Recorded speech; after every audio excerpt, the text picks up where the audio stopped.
What's up? Hi, guys. Welcome back. I'm top music attorney, Miss Krystle, and I can't believe we're getting close to the end of the year. I was doing interviews all day today because my law firm is hiring, and it's so interesting. It's so interesting talking to all these different attorneys, and some of which like own their own firms, and some of which are coming in from different types of law. And it's been a day. But I'm excited because of all the great info we're going to be jumping. We're going to be jumping. We're going to be dropping on you. Oh yeah, I forgot to go live on Instagram. See, that's what helps when you're in the middle of the thing. That's when you should stop and be like, "Hey, let's go live." So anyway, as you guys are filing in that chat, let me know where you checking in from and what time is it. All right, so what do I say? Live on Top Music Attorney. I know some of you are watching on different platforms right now. Top Music Attorney, YouTube, right now. Fire emoji. All right. Going live. There we go. See, that's how you get it done. You just take a quick 10 seconds and, whatever happens, happens. Anyway, guys, how you doing? I'm excited because this is the second to last show for the year. Okay, so we're going to be dropping some serious knowledge on you, and it's going to be fantastic. So all the things, even though we'll be wrapping up the show next week, obviously still follow on Top Music Attorney, right? Get on the socials. We're posting every day, sometimes multiple times a day. And I was just talking to my student community about this, and we're like, it's not just about, do you see I'm all fixing my hair? It's not just about providing value and information, but sometimes you just need to entertain people, right? So if you're kind of like a funny person, or I don't know, you have something else that you can give value on, share it. Why not? But anyway, so other than that, when you are driving to work, don't forget to listen to the podcast. Come on, it's all the good stuff. We cover news, entertainment news, music business news, but the podcast is dedicated just to your learning. So make sure you listen to the pod on Spotify and all the places that you can listen to a podcast. All right, and lastly, I still need to change this in my email. I was just talking to my show producer today about this. I get notifications when you guys sign up to be on the email list. So like my email is just blowing up every day, which is great. Hey, what's up in the chat? Which is great, and I love it so much. Anyway, so TMA newsletter, go get on it. It's in the link down below, or you can, go to topmusicattorney.com. Anyway, you want to be on the newsletter because it's where I give you all the goodies. You're part of my community, okay? Get the free things. Hey, it's Travis. What's up? All right. Okay, cool. So guys, if you're watching on Instagram, what's up? Come over to Top Music Attorney on YouTube right now so you can be part of the conversation, and it's going to be great. So we do this live so you guys can ask your questions and get them answered for free. So please take advantage. Please make sure you're asking your questions, and so we can just all hang out and kumbaya, okay? On today's show, we'll be bringing that Orko in a little bit later. Oh, that's right. I am a monster, in fact. I'm a monster, and then I have all you monsters as well. Thank you very much. Okay, so we're going to be unpacking a couple of things, one of which is 35 ways to make money in the music industry. Now, I think you guys are going to like this because the last video that we posted, which is how to not be a broke musician, is doing really well, and you guys are, leaving a lot of comments and getting value out of that. So this is kind of an add-on to it. And then as an add-on to the add-on, I'm also going to talk about the 5 ways to promote your music in 2024. And because I just had a release myself, which was from Monster, and I use a lot of these techniques, some of which are proprietary. I have not shared them with anyone. I don't share my secrets except here. I want you guys to know all the things that I do and all the things that have helped me so that you can crush it in 2024. So we'll be talking about that. And Adam, I'm doing great. Thank you very much for asking. The Monster Clan, that's right. All right, and then also we're going to talk about producer points. I did an interview yesterday, and I'm so excited for this to come out, by the way, because we covered so much. It's for someone else's channel, but one of the questions that he had from his community was how do producer points work? And he goes, this is something that comes up all the time and people are confused. And so I go, that's a great topic. Let's cover it. So we will be talking about how do producer points work. I explain it, I give you examples, and I give you my pro tips of what we do to get you the best deal if you are, in fact, a producer. Okay? All right. So we have all kinds of good things happening. We're going to watch Monster because you know what? Why not? Instead of the intro, we should just watch Monster music video. It is like a mini movie. I wrote the treatment. This is a song that I'm so passionate about. It's my original song. And anyway, so if you haven't seen it, you're gonna dig it. Hopefully, I know you're gonna dig it. But before we get to that, all the things. What's up on Top Music Attorney Instagram? Come over to TMA YouTube. We're live right now. But if you guys do want to work with me, if you want to work with me through my law firm or to join my online course, my online community, all the things, you can apply. Just go to topmusicattorney.com/apply. And you can also message me on Top Music Attorney on Instagram. Either way, the point is just message me someplace or apply on the actual website so I can just get some information about what you're doing, what do you need help with, because if I can help you, I will.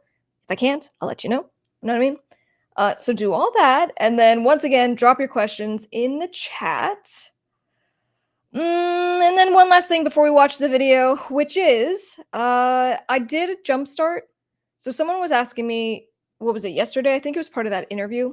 But he just goes like, when people hire you through your law firm, what is it for primarily? And I go, one of the main categories that people hire me for is to talk about what they're doing and to strategize and be like, how do we, if it's a monetary thing, how do we get you from a certain dollar amount to 6 figures annually? So we come up with strategies and we do like brand development and all the things. So in any case, I do that for free through this Jumpstart guide. And so you can also get that. Where is that? Is that in the link below? Yeah, it's in the link below. So you can get that free Jumpstart training. It goes through it. You get like a free marketing schedule, which is actually the schedule I used when I was first kind of getting into music marketing. But anyway, it has like a free marketing schedule. It has a split sheet. I got you covered. So that's all the things. Okay. In the meantime, drop your questions. I want to watch Monster music video. We'll come back. We'll jump into the show. I'm super excited. So, Mr. Producer, let's do it.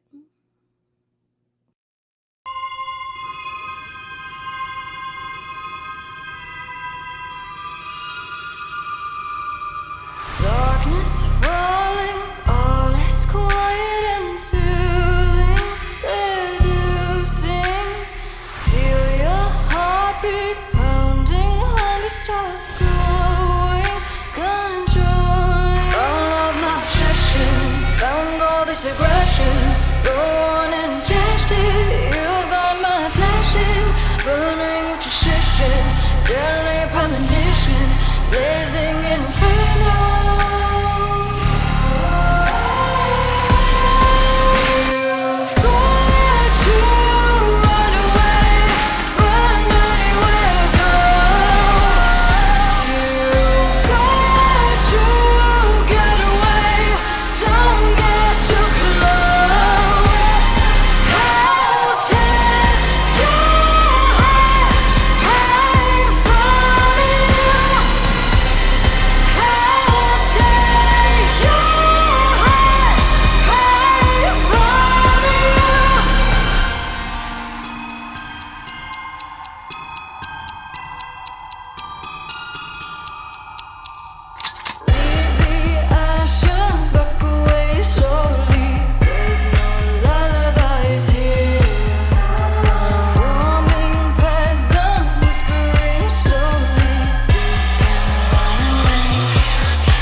Oh, can that just be the intro for my show moving forward? You know what I'm saying? Because that Orko, who is the love interest and in the video, he's also the show producer, he's also my music producer, he's all the things. And so I feel like that would be the appropriate intro to be like, and now helping you with your music career. Anyway, guys, so that's Monster music video. It's on YouTube if you want to watch it later, if you want to listen to it. It's on all music platforms. I'm so proud of that song. I'm so proud of that video. So, of course, I'm going to show it as many times as I can. So, recent releases on Top Music Attorney YouTube. If you didn't catch it last week, we covered Hall & Oates and their lawsuit. We covered Mike Tyson kind of beating the snot out of this guy on an airplane.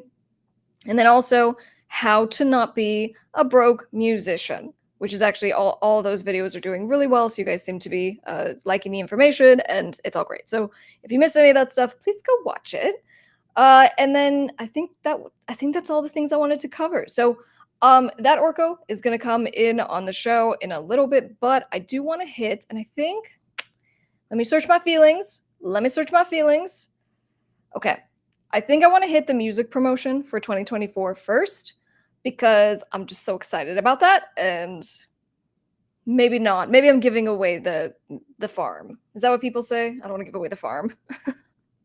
All right, I'm going to make you wait because it's so good. The information I'm going to give you is just like, I think either one would be fine. I think all the topics today are really incredible. Like the videos that we've been doing lately have been really resonating, like you said, and like this all today's show is just going to be the producer point thing. I think is money, and so either one. all right, I all think right. I kicked him out. All right, let's do this. what you ever in your life. Get out of my live stream, man. All right, so we're gonna do producers points first, and this is a goodie. So why don't we jump into this? One of the questions that people seem to ask a lot, if you are a producer, is how do producer points work? Now, if you're an artist, if you're a musician, if you're a record label owner, all this applies as far as I'm going to explain how producer points work as an entertainment attorney. I've just done this for a really long time, and I think there's misunderstanding. But the bigger piece of this is that for those of you who are producers, you don't know how you can take advantage of how this all works. So I'm going to explain it to you and give you all the goodies. So let's start with how the producer points work, and then I'm going to give you my pro tips at the end of the video, just telling you basically what I do for my actual clients to get them the best deals. All right. So obviously the role of music producer has changed over time, and I would say now more than ever, music producers play such a critical role in the creation and the development of the song or the album or the EP.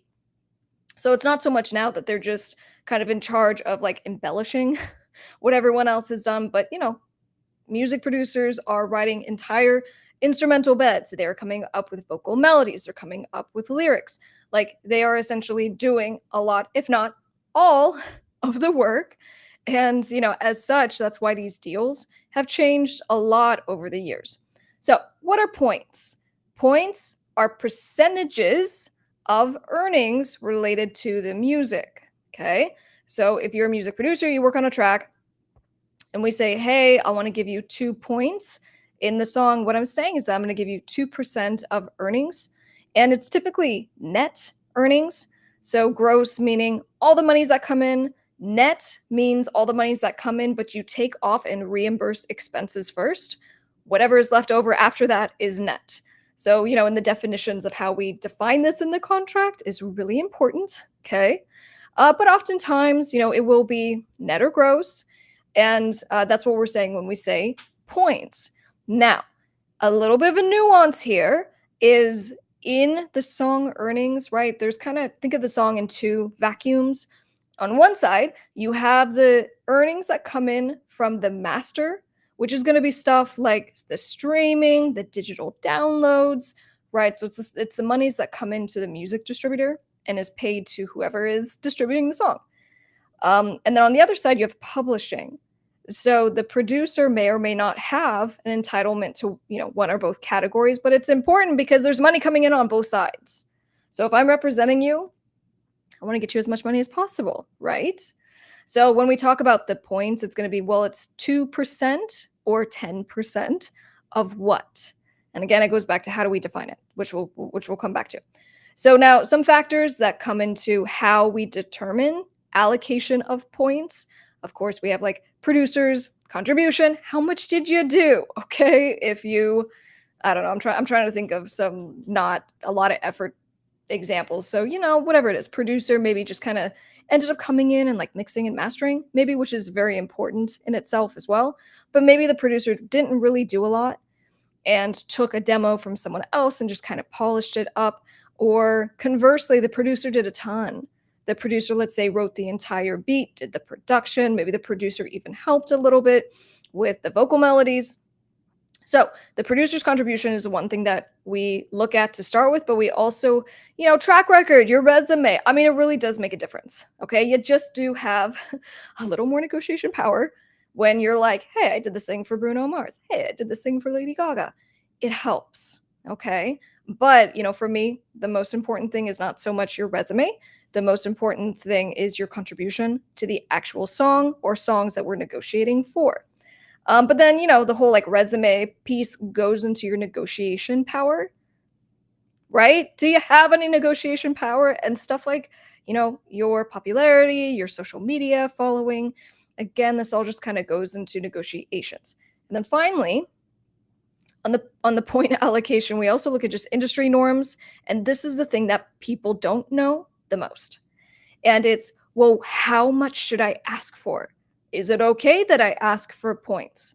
So let's go into practical application. So you're a music producer, and oftentimes, if you're like an indie producer working with indie artists, you have a ton more negotiation power because you might be giving a homie a hookup on the front end. You're giving an indie rate for the artist, and so they are paying you less. So if they're paying you less, I would argue you should be getting more on the back end with your points or your percentage of earnings, right? Now, if you are one of 12 producers on a Beyonce song, you're getting maybe 1 to 2 points, all right? So, it does matter what is the thing that you're working on, what's the industry norms, but by and far, a lot of you watching this, you're going to be more of like in the indie realm, and in which case I say you go in hard, right? So if you have given discounts, why shouldn't you get 50% of all revenues? Okay, and then you can kind of work backwards from there, and maybe you get to 25%, maybe you go to 10%. But one of our little pro tips, which I'll cover more at the very end, but I'll give it to you right now. Give me a like on the video, let's go. But shoot higher than what you actually want. Okay, so if you want 25%, ask for 35. Ask for 40. So when they come back and they negotiate you down, you're like, all right, fine. So you land on 25%. You're happy because that's actually the number that you wanted. Okay, so now back to how we're going to be really smart about this. We said, all right, there are the master earnings, the royalties that come in from that. There's the publishing. What are you entitled to? Now, of course, what you want to argue, hopefully, is that you get a piece of both, right? Because if you helped to create the song, the composition, that's what publishing is tied to, and then the actual final recorded version, the master. So you should just argue you want, your points in all the revenues that are earned. Now, what I do if I'm representing, let's say, the record label or the artist, is that I'm always going to push back and I go, no, no, no, no. We don't want the producer to get one or both, and we'll try to negotiate down to the lowest rate. We'll try to get it so it's just, let's say, the publishing, or maybe it's just the masters. So for you advocating for yourself, what you want to do is say, no, no, no, it should just be of all earnings that the song makes. Okay. Now, one thing I do see very commonly is that if, a label is coming in and they're buying the song from you, they might be willing to still give you some publishing, and they'll say, I'm going to pay you $3,000. Yeah, $3,000 for the beat. Okay. And I'll register with, the PROs, performance rights organization, and give you whatever, back end percentages. So this is where having someone, if you don't feel comfortable doing this yourself, and having someone to really advocate for you makes a difference, because you are literally negotiating your money. All right. So now I'm going to go into the pro tips of how you're going to do this and how you're going to negotiate this, and you're going to love it. So if you are finding this video helpful, please be sure to give it a like and subscribe. Okay. We're giving free videos all the time to make you like an awesome music business person. All right. So pro tips. when it comes to negotiating, try to get some money up front, okay? Because if nothing happens with the music and it never makes money, all the squabbling over back end points is, kind of pointless and you don't make any money there. So don't just give away everything. Try to get some money up front if you can, but also, try to get something on the back ends because you never know what could happen with a song. It goes viral. It's the next biggest thing. I can't tell you how many times this has happened. And the person was just paid some small amount of money up front and they just hate themselves for the rest of their lives. Okay. So try to suggest if, for example, a label comes back and they go, no, I don't want you to have any kind of ownership in the song. I want to own it. That's really common. And I get it, right? So what you can do is you go, that's cool. I just want profit participation. So I don't want ownership. I just want to be able to participate in the revenues that come in and then say the number that you want. All right? And then also say you want that number from all profits. Not just publishing, not just the sound recording, not just the master. Try to get it from everything because why wouldn't you? All right. And then when it comes to the contract, because I know at this point, if you are watching this video, you're someone that takes your career seriously. If you take yourself seriously, you have to have contracts for everything that you do. And so in your producer contract, you need to make sure there are two things. Well, there's a lot of things, but check and make sure there's an accounting provision. When do they pay you? How do they pay you? Is there a threshold? And then the second piece of it is there the right to audit? Because, especially if we're making these deals based on potential back-end profits, it doesn't make sense if we don't have a way to double check. Okay, so you double check they have to give you accounting statements to say what the money's what's owed to you. And then if they don't do that, they're in breach of contract and you can audit. And they're required to let you actually look at their books. Okay, so this is an important piece. Obviously, there's other stuff that have to go in there as far as, who owns what, are they going to credit you, who has the right to promote and release and all the things. But those are two that are really important. And finally, you need to make sure you're clear, and it's usually near the end of the contract. If there's a problem, if there's a dispute, where are you going to file the lawsuit? It usually says that it should say that in your contract. So it should be where you're at or where your attorney is based. Again, if there's a problem, there's a breach of contract, you need to do something. You don't have to go to a different, state on the other side of wherever or on the other side of the planet. I don't even know where you got to go. But make sure that it's somewhere convenient for you. And I bring this up because I also have producers and songwriters who send me deals that they need reviewed. And let's say the other producer who is selling a beat to them is in a foreign country. And I go, that's fine.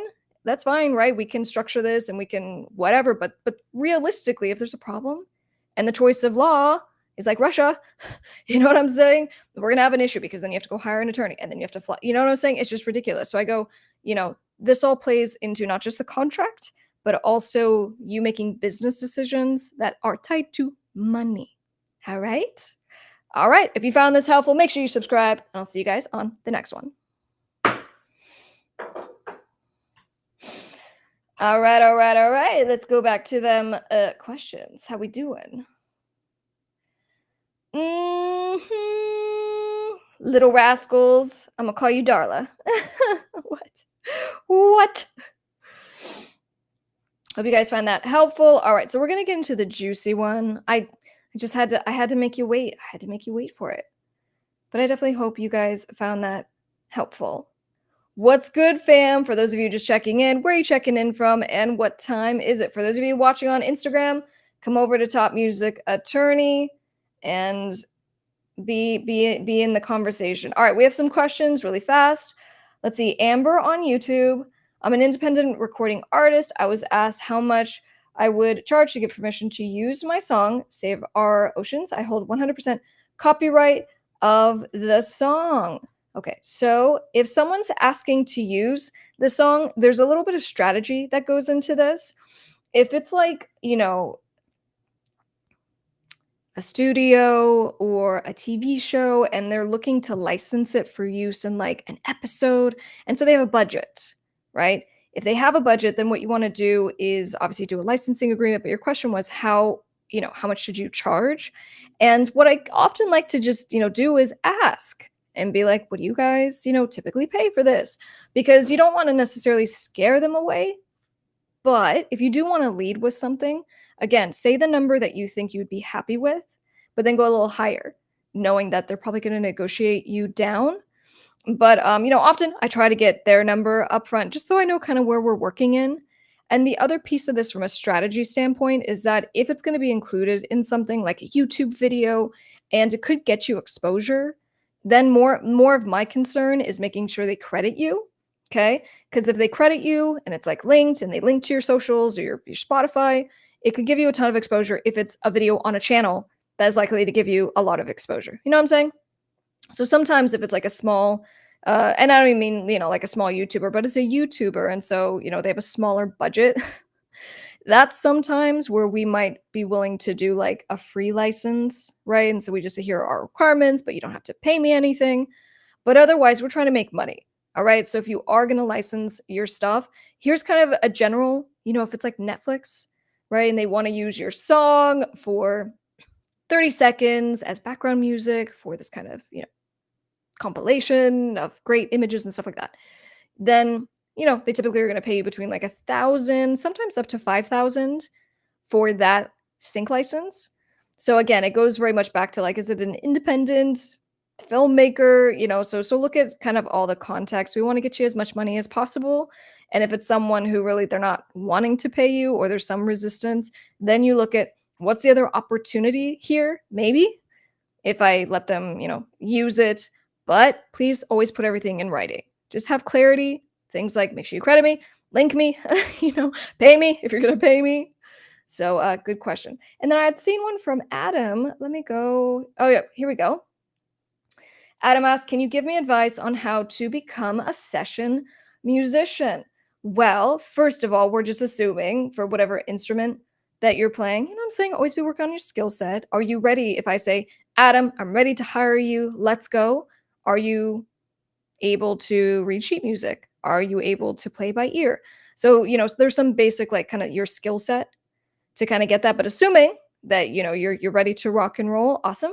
Then it's going to be a matter of how can I find out about you? How are you marketing your services as a session musician? And sometimes we can just use, social media to promote ourselves, right? So just, on your Instagram, have it super clear, have it in the description, have it in highlights, have videos showing you playing and then having text on them saying for hire. So that's just kind of the promotional piece. But then of course, you need to be able to work virtually. I cannot stress this enough as someone who did top lines, right? So singing, being able to record yourself in your own home studio is really, really important because, people work everywhere around the world. And so you want to be able to help and you don't have to travel and all the things. So just make sure you have, a home studio set up as well. There are videos on YouTube, DIY home studio, cheap, and you could get something set up. So that's where I would go. And then, lastly, besides just having your own kind of marketing in place, there are a ton of online services for musicians, obviously like Fiverr and Upwork and Guru, Air Gigs. And there was even someone who reached out to me today and he was like, he hires these singers through, I forget what platform he said, but he goes, it's been great, but I just, I'm looking for more and I'm looking for like singers who have more of a social presence. So anyway, yeah, sound better. That's right. Sound better. So anyway, I hope that answered your question. All right, guys. So we're getting to it. This is the juicy one. I'm super excited because, I just went through all the promotion for Monster, my song Monster, the music video Monster, and, all the tactics that I'm going to share with you or all things that I did and stuff that actually worked. Hey, what's up, fam? For those of you who are just checking in, where are you checking in from? And what time is it? Hey! Oop, that wasn't the one. We got a subscriber. What's up, friend? Hello from Canada. You guys are awesome. Glad you're here. All right, one more. Sean asks, how do you transfer copyright from one person to another? Great question. So you just want to do a copyright assignment agreement, and it can be as short as one paragraph. For us, like when we're doing the sale of music, catalog acquisitions, catalog sales, we get bougie with it. So we have like a purchase agreement and, just pages and pages and pages. But really, you could do it as simply as a copyright assignment, because under copyright law, in order to transfer copyright, it has to be in writing. Okay? Doesn't matter if you pay, doesn't matter if you say it, doesn't matter if they agree. You have to put it in writing. So if you do want to transfer that copyright, get it in writing. Obviously, getting help from an actual attorney would be great. We do it all the time. If you want, contact Delgado Entertainment Law. All right, let's move on. Let me get a little sippy. We're gonna move into this.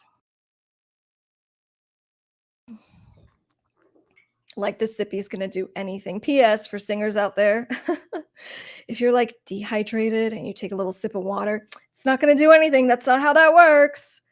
But we can dream. All right.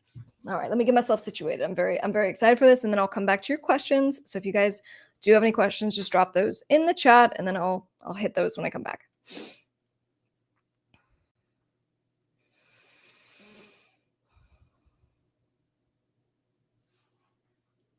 In 2024, we want to make sure that your music is heard. I'm an independent artist. I'm not just an entertainment attorney. And I've been doing all the things for a long time. And in fact, I just got done doing promotion for one of my new singles. It's called Monster, as well as the Monster music video. So everything I'm going to share in this is practical application of what actually works. And I've broken it down into 5 different tactics. Now, one of them you've probably never heard of, and it's a pretty big game changer. It was for me, and I know it's going to be for you. So make sure you stick around until the end for that one. There's going to be, kind of 3 platforms that I hyper focus on as far as kind of where I think you should be on social media, right? And where I think you should be posting. And here's a little, overview. Some content works better just broadcasting it everywhere. Okay, so work better, not harder.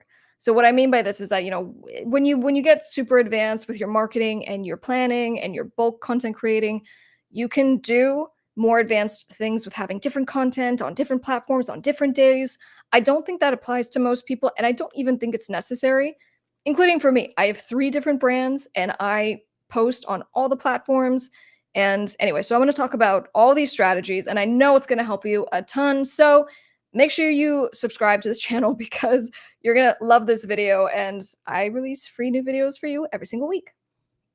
All right, so let's jump into this. So starting with the first way to promote your music in 2024, here are some tactics that are very specific to TikTok. Now, let me just say, it's not like, oh, you need to get on TikTok and you should start posting. Like, this is not generic advice. This is very practical advice. And so the first thing is, obviously, please start an account. If you still haven't gotten on TikTok for whatever reason, understand that hang up is your own. It's your own perception. It's your own kind of whatever. And let me, I'll pretend for a second I'm the label. I'm telling you, please just do it, because you are cutting off potential audience and the potential to even go viral, the potential to get new fans, the potential to make money. So number 1, go get the TikTok account. Make sure it's the same username as your other, social media handles for consistency.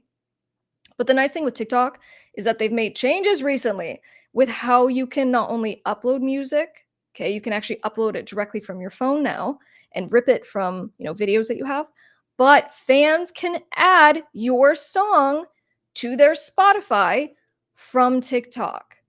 So, Spotify and TikTok, and specifically TikTok, is just making this super easy. So it's silly if you're not there, please go. Now, the format that is used is, like this with my phone. I'm live streaming right now. There we go. So it's the 9:16 format for all videos, which is the same for all the other platforms that I'm going to be talking about. So my method to madness is that I absolutely dig making content on TikTok. Not required, but let me just give you a couple of ideas to think about. And one of which is you can now download your videos before you post them, because, right, if you post them, you can download them after the fact. but there's going to be a watermark. That's not cute. And PS, if you upload that video with the TikTok watermark on other platforms, the video will get suppressed because the other platforms see the watermark and they hate it. They're like, stop promoting other platforms here. So what you do is that you just download the video before you post it. Now, for me, the reason why I really prefer making content on TikTok is because I do a lot of viral things as far as like viral sounds, and I add my own music, right? So for me, making content in TikTok, it's just easier. That's my method to madness. So I really like going through, and as I am consuming content, I save or I favorite videos that I think that I can recreate their own brand for what I'm doing. So in your time where you're like, mindlessly scrolling on TikTok, really pay attention to stuff where you're like, I could do that, because if you favorite it, then later on, when you're actually making content, you can go back, select the video, select the sound, and then you just remake the thing that already worked. Because if you were served it, let's say, on the For You page, it's probably, been viral and did really well. So that's how you can quickly use stuff that people already made viral and to adapt it to you. And this is like a great hack to get viral content that will go in between the other stuff that you do, promoting your music, promoting your services. Okay.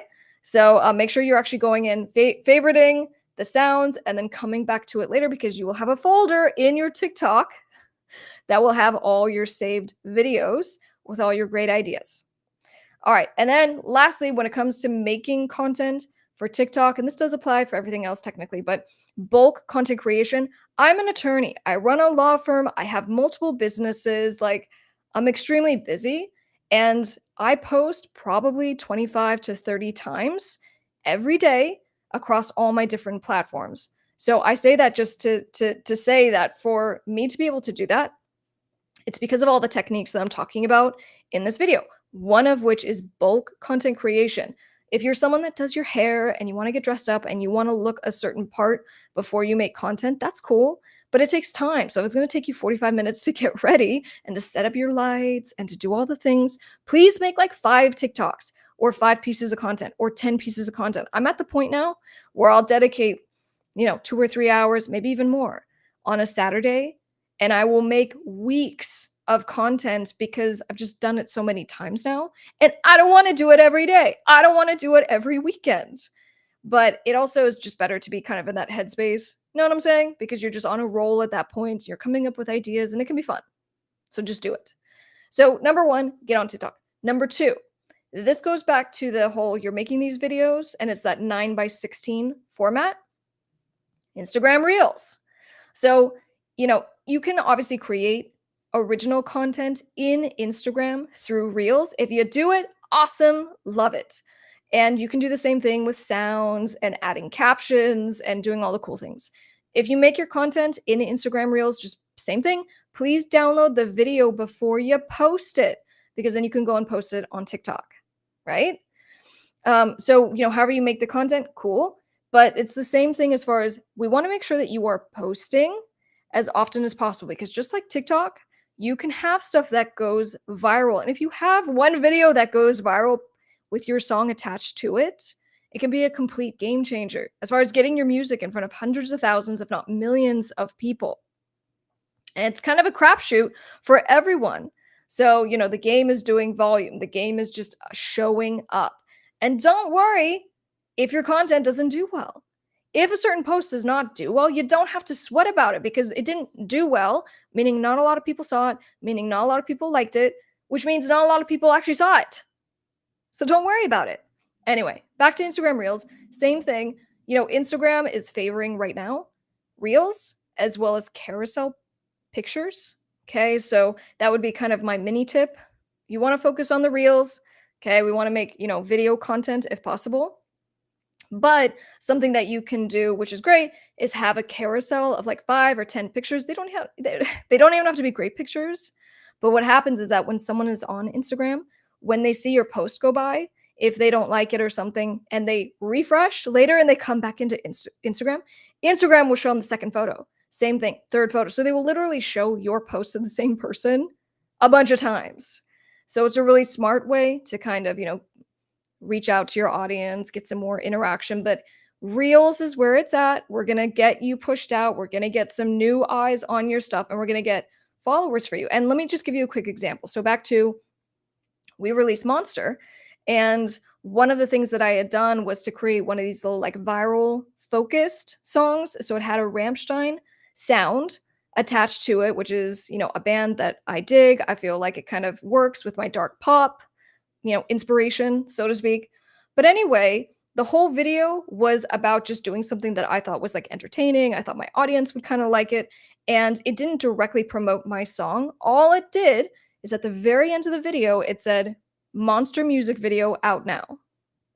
And I just had a hunch that based on kind of doing it that way, it wasn't super spammy. It was meant to be more of like entertainment, that it would do well.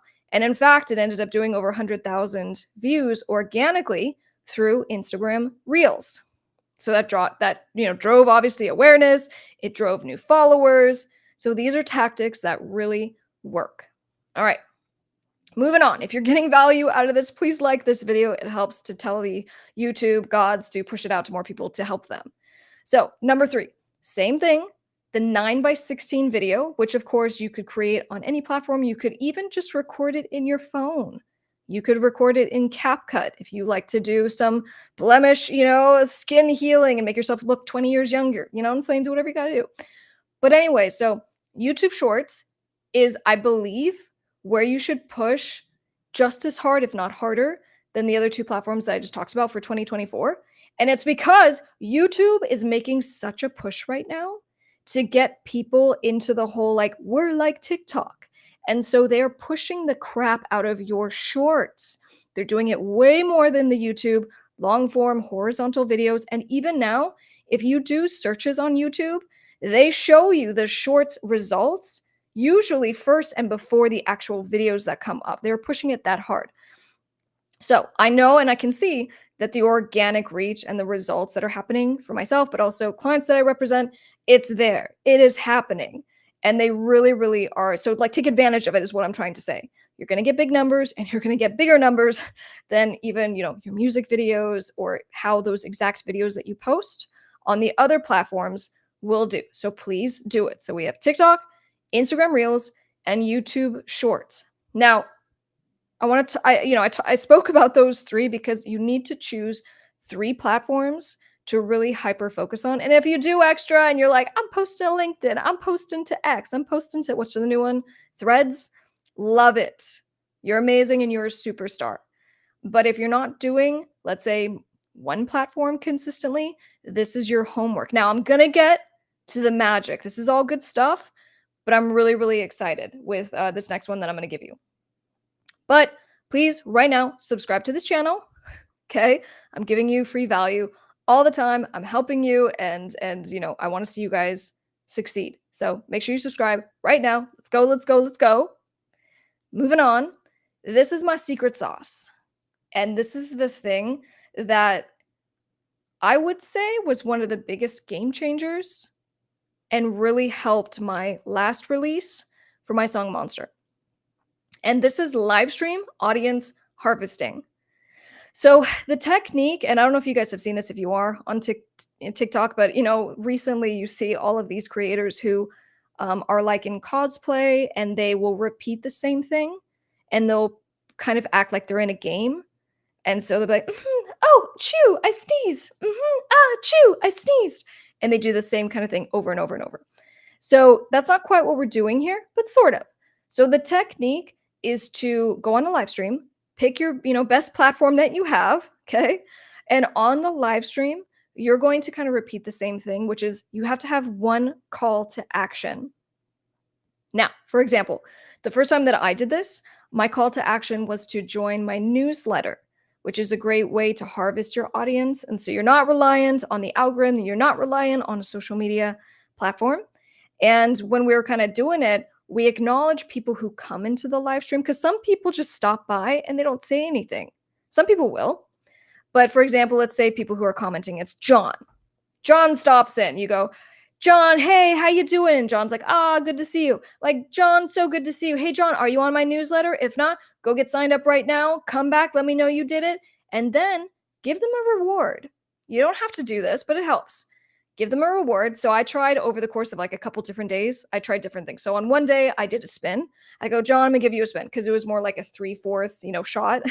And so I would step back, I would do a spin when someone did it because I had my other computer up, which showed when people were subscribing on the newsletter. So it became a game. John, go right now, go get on my newsletter. The link's in my bio, or I linked it in, as a comment to this live stream. Let's go, let's go, let's go. And then John would go subscribe.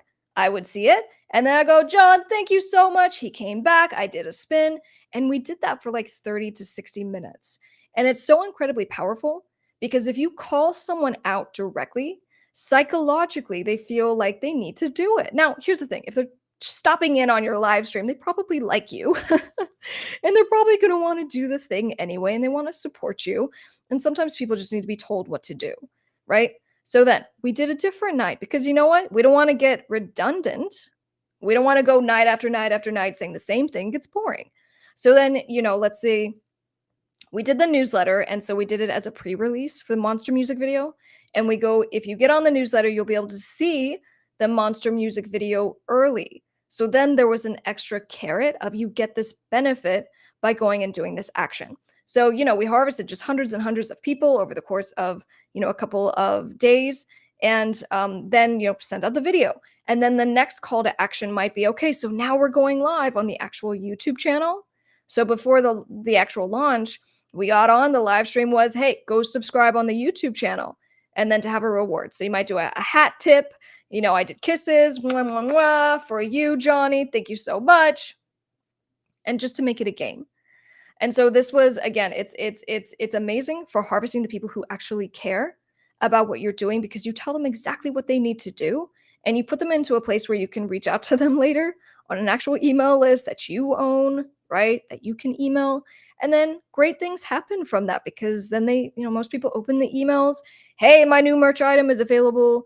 You get some purchases, you get subscribers. I mean, it's a game changer. So live stream, audience harvesting, it's good stuff. All right, so moving on, and this is the last tactic that I'll go through. But again, as far as like really giving you some things that are going to change your ability to reach new fans, to get your music out there, this is the stuff.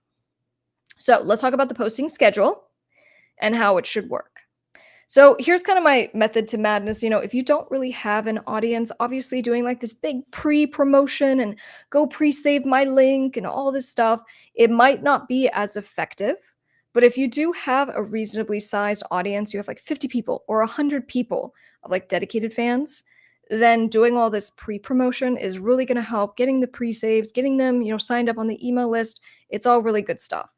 But at a minimum, your heart and your blood and your sweat and your tears absolutely have to go into play when you release the song and then for a very long time after the song comes out, which means for a single, like 6 months. And if it's a really good song that people seem to be responding to, you really should be promoting it for years because you never know when something's going to get picked up on the algorithm. It might get a placement in a TV or film, TV or film show, a show or TV, any of the things, what I'm talking about. But anyway, so this is what it should look like. You need to have a schedule because, what happens so often for a lot of my clients is that they work so hard on the music. And you guys know it is not cheap. It is not easy to make a song that you're excited about, that you believe in. When you're working with people, man, there's just headaches, motivation issues. So you finally get your music done. And then it all falls apart at the promotion because you didn't have a plan. And then the song came out and you thought you'd be motivated just to do it. Like, it's out today. I'm going to do some whatever. That's never how it goes. And so getting you in the mindset of thinking like a record label, you have to actually make the content ahead of schedule and you need to actually do bulk content creation. Okay. So this goes back to actually setting aside time and having ideas. And it's, you don't have to be like as crazy, marketer, but that's why I was like going on TikTok and saving ideas. You're like, oh, that was easy. One of the things that I even, tell to people, I go, it's funny because one of the best things that I do is walk. It was my first video that went viral. I was walking downstairs. It was my first million. And most of my viral videos have a common denominator of something just very simple. It's walking with a sassy text on it. That works for me. And so you do have to figure out a little bit of what works for you, but like save ideas of what's working for other people and try it. Now, make sure you recreate your best performing content. Okay? So if that you were singing in the car a cappella, or you're pulling a prank and then your music's just playing in the background, whatever it is, recreate it every time you have a new song release and try different things.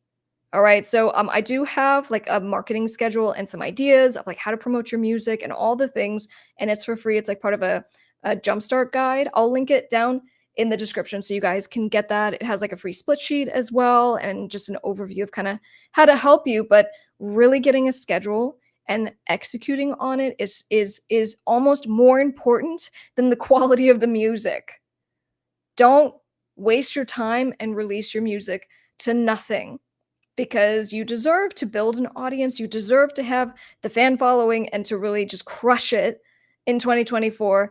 I'm going to help you get there. Make sure you subscribe. I love your faces, and I will see you on the next one. All right, guys, let's go back in. Look, I'm giving you the deets today. Okay, so Dirty Sanchez, great username. What's up, Cisco on Instagram? Come over to Top Music Attorney on YouTube. We are live, and you should come and say hi. What kind of split is typical for master recordings? Is it normal for the master split to mirror the publishing splits, or should it be evenly split by all members? Well, I mean, are you in a band? So let's pretend if you were in a band. Oftentimes bands treat it like, we are a company, we're conglomerate. And so we will split everything equally. But if you're like an artist and just a producer, then it goes back to all the things we talked about earlier on the show with figuring out even producer splits.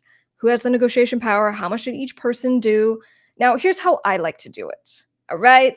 I think that if a couple people participated on the song, they should be able to participate in all of the earnings, not just the master earnings, but also the publishing.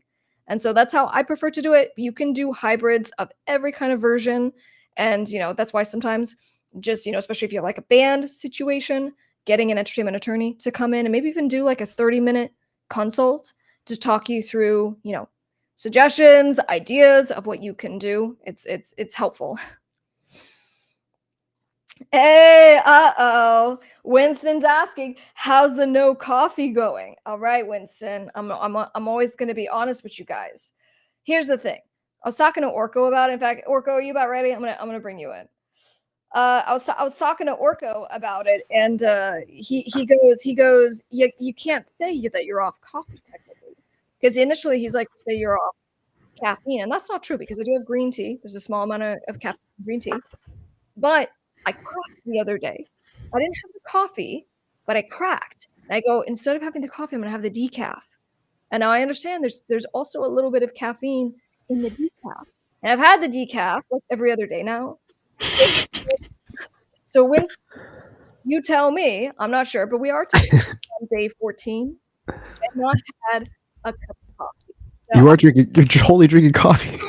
You're literally drinking coffee. On the package it says coffee. Right. So technicalities. You're not drinking real coffee. That's right. All right. But anyway, great question. What's up? Giving some love to California. William is just dropping a thought. AI generation of content variation. Interesting on the copyright issue surrounding AI. Just a thought as a time saver for content creation. Yeah, no, we cover AI stuff on this channel all the time. And we were even talking about it earlier today. AI is a tool, in my opinion. I think it should be utilized. It's scary, especially because people, if you're like making a song and you are using AI to create a Britney Spears top line, you're gonna get into some trouble. All right. You don't have permission to use her likeness, but a lot of people just don't understand how this can backfire legally. Hey, that's right. Smash that like button and subscribe. Thank you very much. I appreciate it. Give me a mic check. Give me a mic check 1 2. How's that? Mic check 1 2 1 2. You sound good. Thank you. All right, great. Great, What's up, great. Willie? I'm so glad that you found the channel, and I appreciate you being here. You're awesome. All right, all right, all right. Okay, so yeah, Dirty Sanchez. This is in fact a band. Yeah. So in fact, you know what we typically do: set up an LLC, have an operating agreement, which is the contract that all the band members sign, saying who owns what, right? What percentage, who votes, who can kick people out. That's what I would do, and I can help you with that if you want to contact me. It's my firm, Delgado Entertainment Law. There you go. Okay, so you aren't trying unless you are cheating. That's pretty good. All right, so let's keep dropping your questions, guys. These are great, and I'm so glad that I can help you. We have ways to make money, right? And we're giving you some juicy stuff on this live stream tonight. This I'm is telling crazy. I you. told you this. I got to tell you that that last segment was really incredible. Like I was going to tell you that in private. I was going to comment and just wow, like you really had it on that last one. You were very concise. The information. I mean, the retention time on that one should be crazy because the tips that you were giving and the you gave them the tactics that I didn't even know you were going to be all giving out. That's right. No, You're taking liberties with some of these tactics. we're I've never spilling the tea on this. No, because I just it's some of this stuff has giving worked you a so lot. well that you Yeah, know what? no, I really it's want you guys to do well. So and let's just do it. honestly, she kind of touched on it a little bit, but there's nothing more important than harvesting your newsletter and building your website. I've just found so much value in that. When when these social media companies go away, and if you put all your eggs in one basket, you're going to be starting from scratch. The great thing about newsletters and email lists and whatever is you get your full algorithm. So if you have 5,000 people on your email list, well, then every one of those 5,000 people is going to be sent your email. Like it's not like the email list isn't going to choke your algorithm. So one quick question before we move on, from Willie, our new best friend: how to balance different hats as a producer, engineer, studio owner, how to approach a new person, possible collab, engineering job, having trouble finding the balance, where, how to start. So, the two-part question. The first part on how to find the balance is that you have to start saying no to stuff. And that's Yeah. really it. It's if you want to do all these things and build essentially your own music business and to do all of that, you have to not waste your time on stupid stuff, even Netflix, even family and friends, anything that's kind of a time suck because, your time's valuable, and to hone that and to find the balance, that's where you are going to get back some of that valuable time. The other piece of it is how to approach new people in regards to engineering jobs. So a little bit with what we talked about earlier on the show on your branding. What does your Instagram look like if I go to it right now? Are you promoting your services? Is there a website I can go to hire you? Are you reaching out? And here's a really good Mhm. tip so you can, start doing it right now.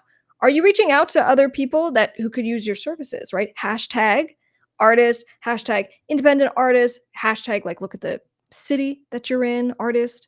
So Hashtag do just DMing people that are on your friends list that right. are artists. Like, just reach out.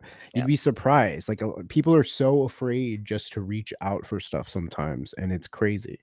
And like you were saying, time managing your time is the most important thing when you're trying to get any kind of balance. And it's not even just saying no, it's saying no and doing favors for your friends because they know they can do it. So it's taking up your time that could have been free for new clients, that could have been time free for just whatever you need for that. That's hard to do too when you end up just doing a lot of favors because you're good at things. That's funny. Teehee. Okay, let's move into this. All right. So going into 2024, we're looking at ways to not be broke musicians, broke producers, broke record label Yes. owners. Yes. And so in this video, we're going to talk about proven ways to make money in the music industry. And I would like to start with the first one, which is to create and sell exclusive digital music releases directly to fans, right? This can be a marketing tactic if you're a producer, if you are obviously a singer, an artist, a musician. Whenever you have the music come out, have something that is exclusive, because remember, if you have a subsect of your you know, fan base that are willing to buy a small run of Right. CDs, right? 50 CDs, 100 CDs, 100 vinyls, and you move all of those. That's how we can make a couple $100, a couple $1,000, and then we just recreate that the next time that we have a release. So have exclusive digital music releases directly to your super fans. Love it. What do you Do you got? want me? Do you want me to do number two? Do number two. 'Cause we said we were going to go back to back, so I don't remember if you wanted me to comment on each one or you want to go back to back. Yeah, whatever you think. I'm throwing it to you on number two, though.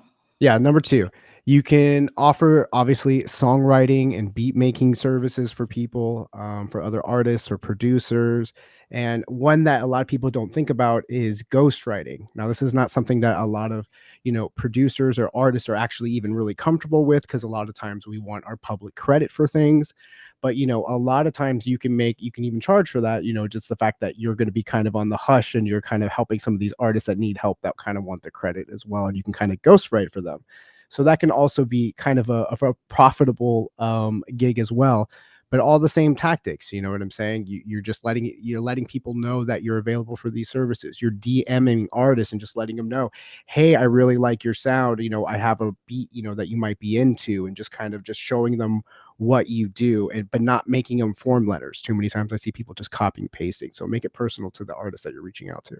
Love it. Number three, provide and monetize your skill set. So specifically, we could say something like mixing and mastering services. Whatever you do and whatever you're good at, it took time to learn that, and Yeah. someone else wants to pay you for you to do that for them. So obviously, always work on your skill set, but make sure that you monetize your actual services, and please have a way that people know about what you're doing. Have a simple website, or if you use your Instagram, make sure your Instagram is on point, that your pinned videos or pictures are all promoting what you do, your highlights, your description, Yeah. all Yeah. of it should be promoting yourself. And if you're a producer, there's really no excuse that you don't have some kind of a website, because you want a place where if people are interested in your producer, you provide services. So let them know. Don't feel like you have to cram everything and clutter up your Instagram and constantly spam them. Have it in your link tree, have it in your Koji for your links. Go to your website, offers your services and prices. And that's another place where you can do number 4 on the list, which is you can create and sell sample packs, preset packs, vocals. You can do just all templates. You can offer all these things on your website directly as products, and as digital downloads. They're just very small files. But as you're a producer, you're making sounds, especially you sound designers and stuff, and you love to tool around and serum. You can sell your preset packs, and you can set the price for whatever you want to do. And a lot of artists are doing this and making money. Same thing with vocalists. There's tons of vocalists out there that do like one shot samples where they're just kind of doing phrasings, or sometimes a producer and a vocalist will come together and they will write a song together, and then they'll just kind of chop up that song. So they'll take the vocals and then they'll chop them all up, and that's your sample pack from the hits, the ad libs of things. The producer will take all the solo, kicks and the snares and stuff like that, and then you make them into sample packs, and it's a very lucrative business for producers. Number 5, provide music composition and production for podcasts or audiobooks. And Oh yeah. I've had clients who have done this, and so they'll get hired to either one of two things. One, they'll make the theme song for a YouTube channel, for a TV show, or they'll license something that they've already made for that purpose as well. So if you are specifically focusing on podcasts, audiobooks, man, there's a lot of money to be made specifically in those areas. And you have the equipment, so just do it. And if you reach out to these podcasters, these smaller ones, a lot of them are just doing it themselves, and they cannot wait to be able to hand it off to somebody to tediously chop out breaths and cut things together. I'm telling you, podcasts, radio shows, all of that kind of thing. Audiobooks are huge. It takes a lot of time, but you can make a lot of money doing it. I know Yeah. personally. Yeah. And then we got, obviously number 6, you can get into sync licensing for, TV, film, video games, commercials. This is something that, every producer, I always say, should kind of, as you're working on beats and as you have these folders just full of unfinished products, what can you repurpose them for? And sync licensing is perfect because it's not, you don't have to be stuck to, whatever genre you're making as an artist or as a producer. This is a great way for you to experiment into other genres, but you're not putting your name on it because it's going like behind closed doors. to try to pitch for sync. And obviously it's incredibly lucrative. You can live just on sync placements and never have to play a show That's or right. even have an Instagram account. You can, make it huge in sync. Yeah, and I have clients and students who make a living solely from sync licensing. It's a really Huge. lucrative gig. Labels are dedicated to it. Which brings me to number 7, offer music production workshops, masterclasses. Think of it with some quick math. If you can just get 10 people together, 30 bucks a pop, that's $300 that you can make in as little as 45 minutes, an hour. Okay, so this is something as far as, again, utilizing your skill set and then providing it to people who Mm. actually need that help.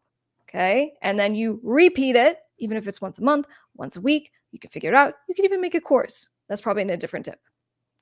Yeah, I love it. Number 8, offer music consulting services for independent artists. So kind of like what you're saying, but as a producer, you have a lot of skills, or just if you're an artist producer, you've learned a lot of things. And especially if you start to get you're a little more advanced and you get some kind of following, you've learned a skill. You have tricks and stuff. So, reaching out to other artists, or letting artists know on your producer page on your website that you offer consulting services. Look at their page, take a look at their branding, see what what they're up to, listen to their music, give them suggestions, and kind of give them some of your tricks and tips.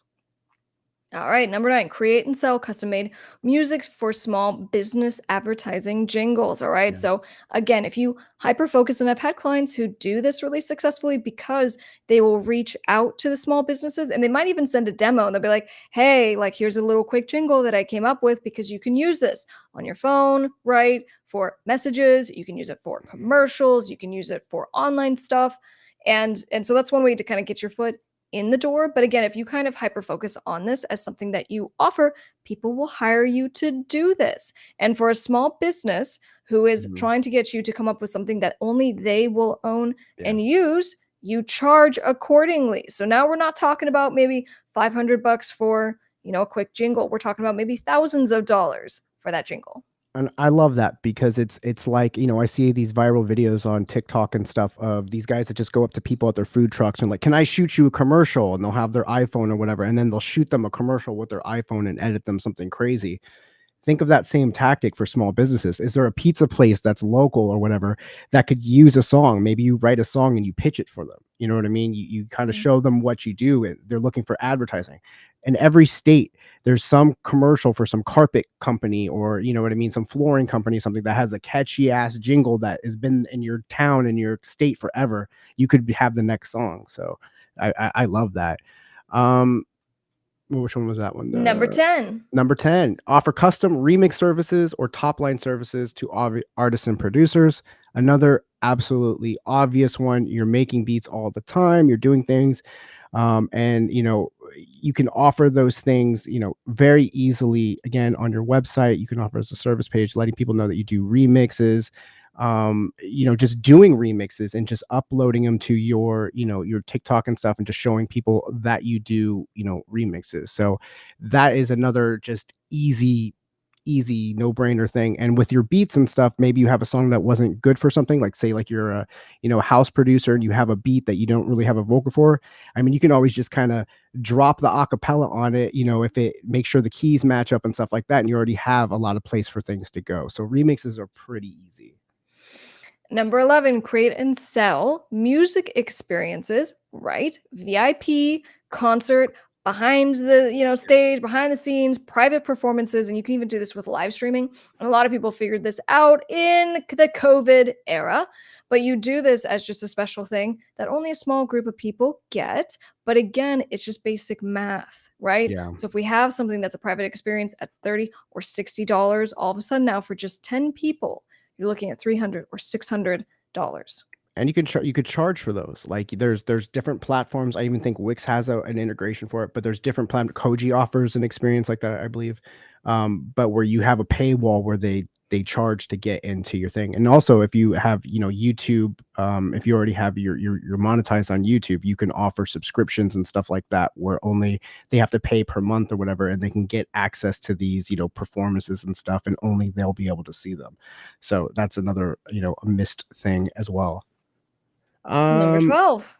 Number 12, uh, offer music marketing and promotional services for artists. This is another thing, again, using your skill set, and something that we both have done is, artists will come to us and go, "Hey, I need help with things."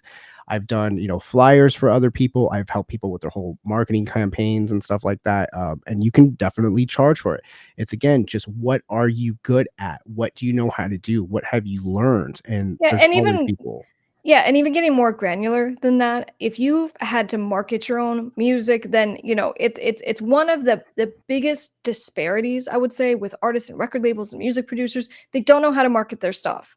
And so if you figured out some of how to do it, teaching that, again, even as a master class or an online course or just a one-on-one can be extremely powerful and Zoom lucrative call. because it is really helpful. Yeah. All right. Number 13, create and sell personalized music greetings or messages. What's that platform that does Cameo. this? Cameo. So Cameo does this, but they take a rip. They take a little rip of of what you are paid. So why not just do this directly? And so you can do Offer it on little your shout website. outs and birthday messages. And what does Cameo charge? I mean, like you set your own rates, but You said sometimes they're it's, right, but they take a rip of it, and, you yeah. could just have a PayPal button that sets it up. Again, if you offer it on your website, that stuff makes sense when you're getting kind of maybe so much traffic, or you're kind of so mainstream that people are kind of going somewhere. But when you're an independent artist, you're mostly going to have a lot of people that are following you directly, and so take advantage of the like that kind of grassroots feeling and just go right direction. Don't share your profits on 'em. But of course, Koji also offers these things. There's a lot of companies that offer similar, paywall services to get you out there, like Cameo. Yeah, and practically speaking, you can do it as they pay you through whatever, PayPal, Stripe, and then just record it on your phone. You can clean it up if you want to use CapCut, you know what I'm saying? So make it, prettier, whatever. And then just upload it to like Google Drive or Yeah, Dropbox and then send it to the person based on the email that they gave you. So you can make it a very simple transaction. absolutely. And I mean, you're hanging out in your house anyway, so just do it. Just do a quick Cameo, do a quick, you're sitting there, practice, give them a little taste. Number 14, create and sell music related online courses or tutorials. Again, it's just a way that you're packaging your skill set. And the great thing about having an online course, or, just having something, is you just really have to put the effort into making it once, and then and setting up the infrastructure for it. And then it's just making money for you in the background. It's not necessarily something that you have to actively, maintain, as far as I need to update. You have to make updates eventually if you have other versions, but once you have your course, it kind of takes care of itself. So that's, great way to make that passive income. Number 15, offer custom music composition for student films, short films, documentaries. One of our students does just this, and she's been getting some pretty cool not only placements, but she's actually making, some of the sound effects and the different parts. And so again, if you are commissioned to do this at a minimum, a couple $1,000s, maybe even up to 10, $15,000. So, doing these projects with the indies, cool. Reach out to your local community colleges, reach out to the departments specifically that are overseeing all of these productions. They will put you in touch with the right people. That's great. Number 16, create and sell royalty-free music for stock music libraries. Now we talked about, making like sample packs and things like this. This is taking it another way, because you are just going to offer it on your website, just different music and things, and then they're just going to kind of buy it, and then that's one and done. Like you're just letting them have it. They don't have to pay you royalties on it, so they can use it for their YouTube videos, they can use it for their, films, or just whatever content they want. But you're comfortable with just going, everybody can use this music and it's royalty free. So you set your price, but just in that same thought process, you can sell your music that way.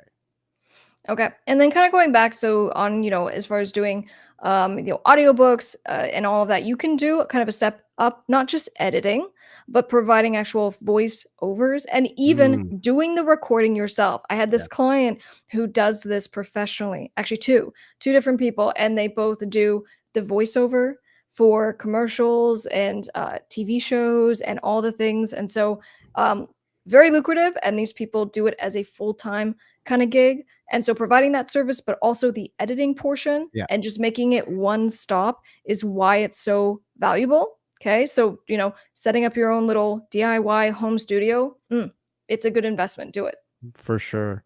Number 18, you can offer custom music composition for wedding ceremonies or events. Now, this is something that is always in demand. If you are married or, looking to get married or been a part of that process, music, finding the right music for your wedding is like it's the one of the most important things. It's like the top 3 important things because you're setting the vibe for everything. You want everything to have the right theme, you want everything to have the whatever, and, being looking for that right song for a dance on it's been done a million times, like, everybody's kinda doing John Legend, everybody's doing kinda you know what I mean? You can get custom songs made that are really good, and if you're great at if you have your home studio and you're writing these songs or if you're guitar or whatever, go out there. This is something that's always in demand because people are always looking for that personalized experience. That's something that can be their own and Yeah. special. And I would just say as an add-on, so try to do cover songs and just make it like an orchestral kind of thing. There's so many examples, just search on Spotify of people doing this. But the second one is I had a client whose whole business was informing a whole instrumentation around the cover song that the person wanted, right? So Mm, same kind of thing. If you go, we make wedding music, but we'll take your favorite songs and turn them into I your like own that music and better. your dancing and all the things. So it's again a whole business in itself. I love that. Number 19, create and sell music themed graphic design or artwork. So here's the thing. Yes. We're all self-helpers. Eventually as independent artists, we have to just learn how to do all of this stuff ourselves. And so if you are the kind of person who knows some basic Photoshop or even just how to use apps to make great artwork, again, you can ask for flat fees to do it and to take commissions and make this a part of your business. And it's another thing that if you're an artist and stuff, so if you're already into painting or just any kind of stuff like that, you can sell your pieces at shows and places that you perform. You know what I mean? It can be a separate thing. I know, Miss Crystal used to, it was really big into painting and, would often sell her paintings at and artwork and stuff at her concerts. And they, you could charge kind of, what you feel they're worth or whatever. But that used to be kind of a hot ticket item for us. So just things to keep just again utilizing your skill sets.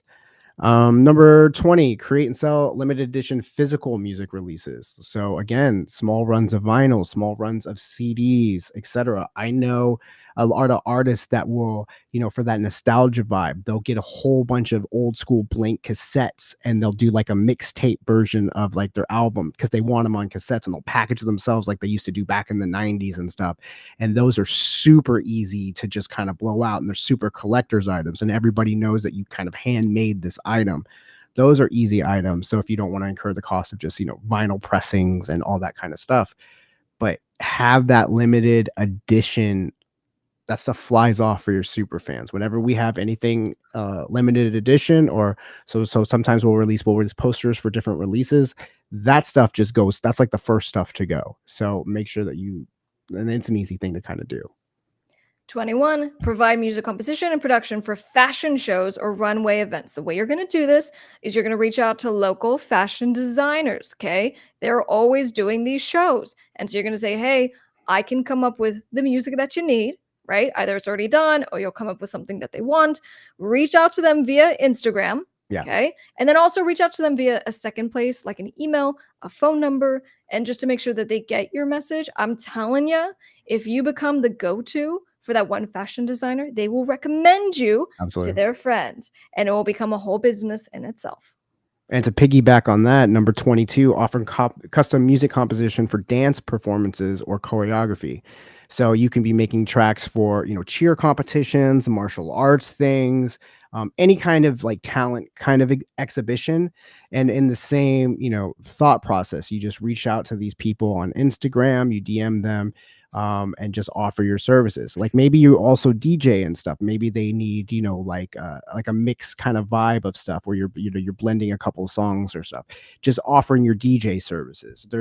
Everybody's always looking for the hot new productions for these high energy competitions. And if that's something that you do, reach out to them direct. Hey, it's our buddy. We were just talking about you earlier. We did a segment on the show discussing producer Oh, points. some. We got some in the house. Hey. All right, guys. For those of you who are still hanging on, you're the OGs and you are committed to making money this year or coming up in 2024. So, we covered That's right, 23? We're on 23. 23. Create and sell music-themed clothing or fashion accessories not associated with your music project. So Yeah. my clients who make six figures a year, not just with their music, they do that because they come up with something ancillary to the music. So as you're building fans and people who dig what you're doing, if you have a side gig where you're selling wigs, or in this case, if we have some kind of clothing, accessories, Jewelry, makeup, perfume. jewelry, okay, then you have a little side business that is helping to bring in revenue to couch and sponge, I don't know what the word is, your baseline of revenue to support your music career. Okay. So many artists are doing this and just kind of making a killing because they're getting the exposure from their music and then they're branching it off. Like they're not just waiting for Nike to come to them and go, "Hey, do you want to participate in some shoe where we take all your profits still anyway?" It's you're creating your own thing aside from it that aligns with your brand, and it's incredibly powerful for your longevity. Um, Number 24, provide music production, live stem setup, and mixing services for live performances and concerts. Now, this is huge and something that, from being in different rock bands and just different projects that I was always in high demand for because I can make the stems, I can make the backing for artists. I knew how everything needed to be set up with everybody's in ears and stuff. A lot of bands when they're trying to get into programming or just get their system set up, they don't know how to make it really transfer to live. A lot of times they're just writing songs on their computer and then they don't know how to make that sound come to live. And so I've helped a lot of artists and just being in my own project of just knowing how to set up all of their just the inner workings of that. And that is something that is incredibly valuable. You can get paid, like $150 or so to go down to a band practice and show them what they need to be doing. You could be offered to just set up all of their, backing and click tracks for them. It's an incredible skill to have that not a lot of people have the patience or know how to do. So that is huge. 25, create and sell music themed subscription based membership services. All right, you can have a membership thing on YouTube. What's it? Not Pandora. What's it called? What's the subscription? I'm forgetting. But any case, I even do this. We do this. We call them student huddles. Mm, So once a week, we meet with our students and we do video calls. And so we even have a membership based service where you come in, you get to be part of a huge music business community. You get to yeah. network right away. These kinds of things are so A, helpful, but B, it just, again, take ownership of your audience. If you have your super fans on your email list, if you have your super fans in your subscription group, then they know when releases come out because you know where to go to. Okay, so it's not just about money, but there are other benefits of having a subscription based platform that people are subscribed to. And even if it's just like you're behind the scenes, you first mentioned YouTube and stuff. I think that's just if you're already growing your YouTube channel, if you've already built a following to the point where you can monetize, you should be trying to take advantage of these subscriptions. And you could charge whatever you want, until you can justify charging more and just the more value that you give. But I love that thing because a lot of times too, people will be subscribed to stuff. Like I have a lot of channels on YouTube that I'm subscribed to, and I'll forget that I'm subscribed and I've been, subscribed for, a year to some of these channels. And it's like, oh, they just got, $5 a month quietly, from me. And so it's just a great way to kind of just get money. Yes, and Um, Eric, it was Patreon. Thank you very yes, much. Patreon. Yeah, yeah. Number 26, you can create and sell custom made music for greeting cards or special engagements. So we talked about weddings and we talked about writing stuff for that, but just for any kind of an occasion. It goes along with the same thing of kind of like jingles for commercials and stuff. A lot of people have an ear for like these kind of moments, especially if you were good lyrics. You see a lot of companies I've seen spring up over since I saw like somebody was doing it on Shark Tank, where you tell them your situation and they will custom write a song for that. So if there's like an Right, anniversary, they'll right. custom write. I see a lot of services like that. Now that's a crazy skill to have, and but a lot of people have it, and so that's just another way that you can absolutely monetize in the same kind of fashion.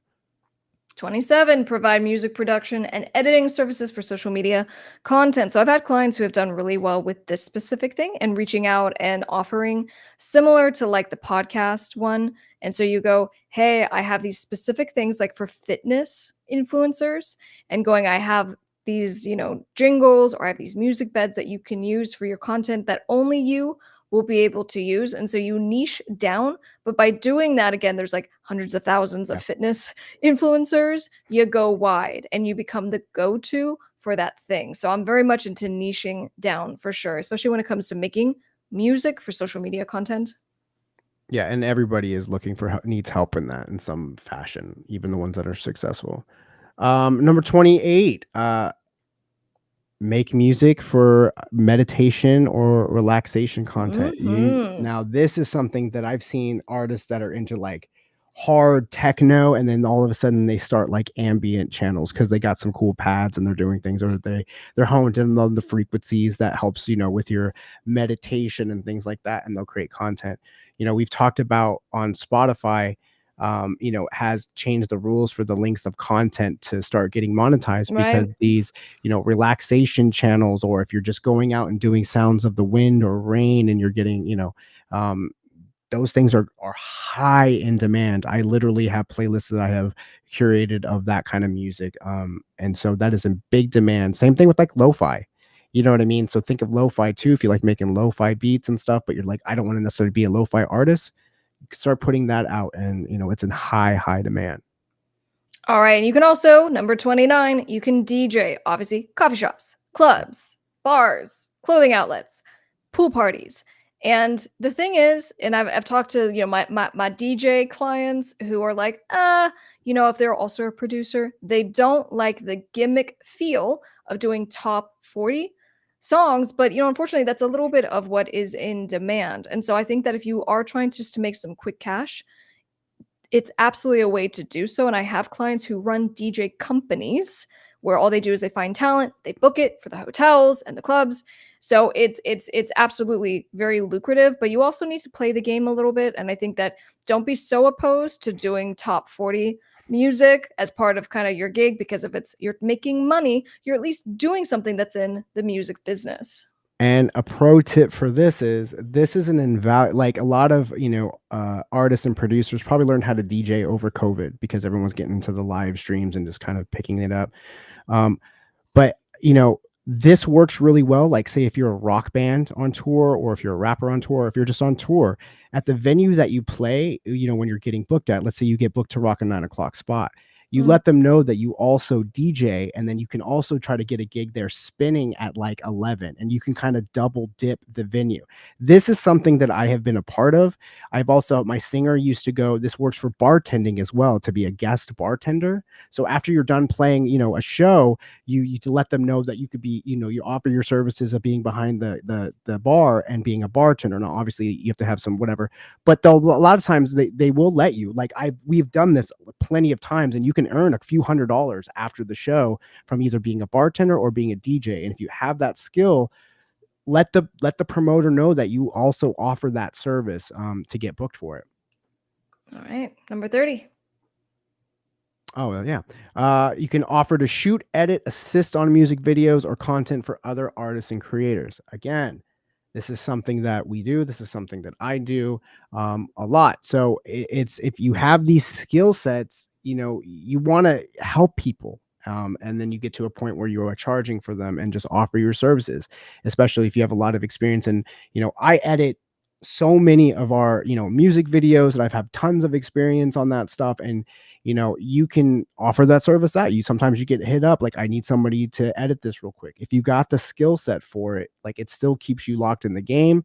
You're getting passed around, and you can make a lot of money from editing. People don't like to do that. That's right. Number 31, partner with local businesses that like to think outside the box to do residency where you can perform regularly. Again, back to the clients of mine who do or have DJ businesses, getting these accounts where it's a residency kind of thing. And even if it's, you're subcontracting to have other DJs come out and actually do the weekend gigs and the Mm, weekday gigs, that these are accounts that pay because these are the businesses that have the money to pay you consistently, right? right. It's different when we're working with like independent artists and maybe they can't pay and maybe they lapse on a payment and all kinds of things happen. So if you go to a hotel, that's fine. They can pay you. There's going to be consistency. So it's not just making the money, but it's also coming up with a business plan where the money is going to be consistent. Clothing stores are great for this, like local boutiques and stuff. So go downtown to local boutiques or in some of the shopping or fashion districts and just literally walk in there if you're a DJ or if you're whatever and pitch them. Be like, oh, even if they don't have a stage, they don't have a system for it. Like, I'm sure you have a little PA or something that you can bring if you have a setup for it. But I mean, it's the same as like busking, but just go there and let them know that you offer this and you would love to come in for a weekend and just kind of spin, talk about the set list or whatever you do. But a Yeah. lot of places will do this because it's very, very cool. I mean, at least where I live, people like this happens. 32. 32. Get a job working at a local venue where you have access to different promoters and industry types. Now, this is absolutely huge, and this is a real pro tip because this could literally skyrocket your band or your project or whatever you do. Give you an example. So my last singer of my old band, my rock band, he was a promoter and he worked in clubs and he was like the booking agent. And what he would do, a lot of times for his band before was he would book his band on like a lot of like national shows. So he would be booking himself on Lincoln Park. He would be booking himself on like a Static Act, whatever it would want could be. But while doing this, you're also meeting all of the managers. You're developing relationships with all the tour managers and agents. You're dealing with other venue owners and stuff, and you get known. And it's easier for you to secure those gigs and have your hand in it. Like you want your band to open up for so and so. Well, if you're in the venue, what's getting the call that day at noon that somebody wants to get booked, you could probably get first dibs on it. So absolutely that's a huge thing. Same thing I always tell people too, if like with blogs and stuff, if you want access to concerts and you want to get in places, start an online blog and go and request photo passes and request things. If you want the backstage pass, get something going, make it happen, don't wait for it. 33. Offer to take live photos or videos of other artists when you are networking, right? At concerts, at other performances. And so just, again, you're networking. So it's good just to make friends because maybe you can go and do a show with that particular band or person. But while you're there, just be like, hey, want to do a quick shoot? Hey, want to do a video? And if not, right then, right there, hey, next week, want to do a video? Want to do a photo shoot? So it's an easy way, make friends, make money. Absolutely. And kind of in that same realm, 34, look for a freelance writer photography job at your local newspaper for the music and art section. Again, huge. It could be, a local magazine or zine or, a community paper to get your feet wet if it's in writing and stuff. But if you have a skill for, writing or doing any kind of photography, I used to go out and help out, like doing like on the scene night, like club nights where you go and you just like kind of take pictures of people that are having fun. And then you get their name and their, what city they're from. And then they put it in the paper, for the style section or just whatever, or you cover concerts and like maybe you don't write reviews, but you can just take photos of it. There's a lot of gigs like that. And again, just don't look from in your classified sections. Hit up your local papers, hit up your whatever it is, New Times or whatever it is in your city, or just local papers, community papers. 35. Invest in yourself. Okay, so when it comes to I spoke with a financial advisor and he's been doing this for 30 years. I spoke to this guy yesterday and I said, for anyone who's trying to make money, what do they need to know and what are the things that are going to cause them to lose money this year, right? And he said it's that they do two things. One, they don't have clarity with their money, and number two, they don't have a target of what they're shooting for.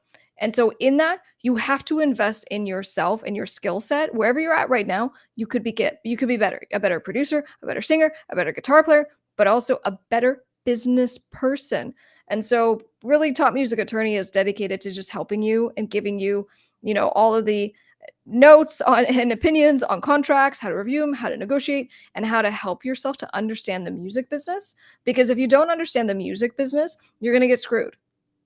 Anytime someone has a chance to take advantage of you, they will. And sometimes you'll just be taken advantage of because you didn't know what the contract said before you signed it. So investing in your skill set and what you know is incredibly important, but also investing in protecting you. And I would say that that is probably the most important one when it comes to ways that you are going to make money okay? And ways that you're going to avoid losing money. So those were 35 tips and some real treasures in there as far as how to unleash your creativity, unlock new opportunities, and just become better in the music business. We got you guys covered. Please, give this video a like, subscribe. We're releasing videos every single week to help you with your music career and business, and we'll see you on the next one. All right, that was a big one. All right, let's do a sweep. I wanna hit the comments of anything that we missed. So let's see. Steven, what's up? Great profile picture. Might be my favorite ever. What do you think about crypto as payment selling your sample beats, snippets of songs? I mean, roll in the, gamble as much as you want. I like to make sure that there is money of dollar value in my bank account. And so, if that's how you want to do it and be creative, cool. At the end of the day, But it's whatever you're comfortable with. But I personally don't do that well. yeah, not something I've done, but interesting. Willie, hey, Willie's still hanging with us. Just an observation. Why is everyone around me less motivated? Seems strange. You know what, Willie? If those are the people around you, I think number one, what's great is that you are motivated. But number two, why are you keeping those people around you? Right. You should be surrounded by people who are just as motivated, if not more motivated than you. It's very tough. It's very tough, especially if you're like in a group or band or some kind of project like that. Because usually two guys if like you're in a band are really motivated and the rest of them are just kind of just there, and you just kind of want them just kind of show up and play their parts. I think a lot of it comes from people look at social media all day and they just think everything is just so easy and everybody's just having a good time. And when they don't expect results, like nobody really has any kind of work ethic to realize how much it goes into it. And so if you're here with us now, that means that you actually understand that and are, thinking and trying to think kind of like a record label, and the way that you monetize yourself and the way that you just know your worth. Because if you were signed to a record label, you better believe they would have you doing all 35 of these things to make sure that you are squeezing every penny out of it. And it's a business. You're a business. Your music is worth it to be heard, so treat it as such. That's right, brah. All right, guys, here we go. You make sure you're following on Top Music Attorney. So, just for your little quick tips, every day I'm giving you something. So follow on Top Music Attorney. Instagram's probably my favorite, but I'm everywhere. Everyone. TikTok, LinkedIn, Facebook, come on.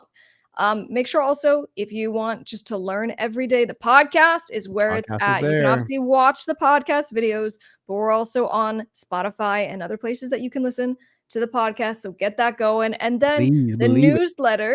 newsletter, let me email you. I got to give you the things. I got to let you know about the videos and the free Discounts. giveaway and the discounts. Come on, I got you covered. The link is down below in the description, but obviously topmusicattorney.com/newsletter. Yes. And then, of course, we got the merch. I don't know if you've seen my sippy cup. A couple of you have been purchasing the cups and the shirts, which I'll are tell you what, awesome. we had some deals going on, and we sold a few merch items over the last week over the holidays. It was great. That's right. So get your merch, There was topmusicattorney.com. a couple of the people actually have my picture on merch. their shirt. It's crazy. I was That's like, "What right. That's right. are you doing?" And if you're looking for some help, I can help you through my law firm, or you can join my school and that Orko, you work with me, work with that Orko, and you can apply either way. Let me know what you're doing. Let me know what you need help with. Two ways. One, topmusicattorney.com, hit apply, give me some information. And number two, just message me on Top Music Attorney. Let me know what you're up to, and we'll see how we can help. Now, the only way that I know how to bring this home is for us to watch monster music videos. I want to watch it again. Quite We frankly. spent so much time talking about music marketing and my methods to madness, but also just stuff that's going to help you guys crush it in 2024. But also, I'm just so proud of Monster and how it came out. So If we're you going to came wrap in up the late, show. you missed her talk about some of the promotion that we did for Monster. I would definitely rewind the stream and listen to where she was talking about it. There were some very effective tactics that were used in the promotion of this song, and just the harvesting and just the live stream harvesting. So I would definitely scroll back and listen to some of this if you missed it, if you're just coming in. Hey, all right. And then if you guys want to watch Monster later, it's on Miss Krystle YouTube, but just search Miss Krystle everywhere and you'll find the music. So thank you for joining us. We will be back next week. We're doing it a little bit differently. We'll be back on Wednesday. And I think this will be our last show for the year. So anyway, we love your faces, and we will see you on the Instagram. Peace.